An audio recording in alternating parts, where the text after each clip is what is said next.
In this video, we show you how to use expanding foam packaging as a lightweight, void-fill and protective packaging solution for fragile items.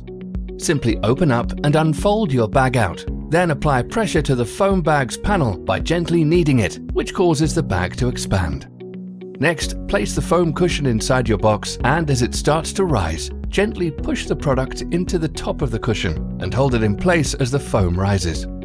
The foam packaging will always offer a consistent and precise fit as it creates a cast around your object. With your second bag, repeat the kneading process again and place it directly on top of your item. As it expands, close the box and firmly hold down the box flaps to allow the spaces to be filled within the box. Once the bag has fully risen, your package is secure and ready to go. You can choose from 4 available sizes, which come in packs of 10, and because the bag is supplied flat, it requires minimal storage space. To find out more about our expanding foam packaging, go to packagingtobuy.co.uk or click on the link below.